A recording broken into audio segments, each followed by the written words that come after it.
Alright, kindergarten, you get to pick if you want your pumpkin to be wide or if you want it to be tall. So if you want a wide pumpkin, you want your paper to be long in front of you. If you want your paper or your pumpkin to be tall, have it tall in front of you so you know where to draw. I'm going to slowly do both at the same time. So if I'm working on the wide one and your paper is wide, work on this one.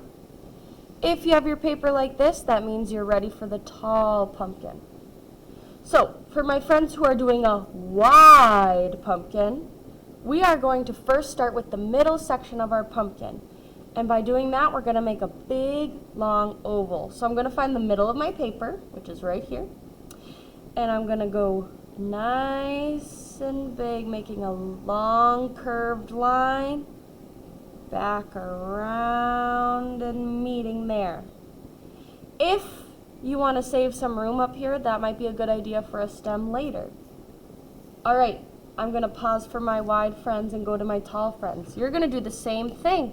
You're going to start in the middle of your paper, going down, working up and around that curved line, meeting together.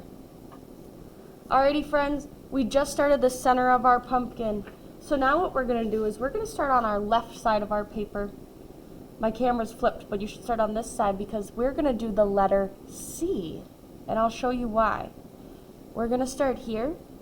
And we're going to curve just like the letter C, and we're going to go up, around, and then we're going to connect back to our pumpkin. Because if you look at pumpkins, they have all different angles and shapes. We're going to do the same thing to the other side. Going around just like the letter C, and back together. We're going to do the same thing if you're doing a tall, skinny pumpkin. You're going to start in that corner, go up and around to a nice letter C. For my tall pumpkins, you're only going to be able to fit these lines on here since he's tall and skinny. Another thing we can add is a stem.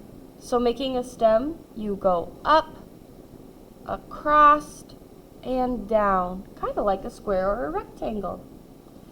Let's finish our wide pumpkin now, if you're working on our wide pumpkin. Again, you're going to start like the letter C. You're going to go out and curve back around to connect. On this side too, out and curve back down to connect.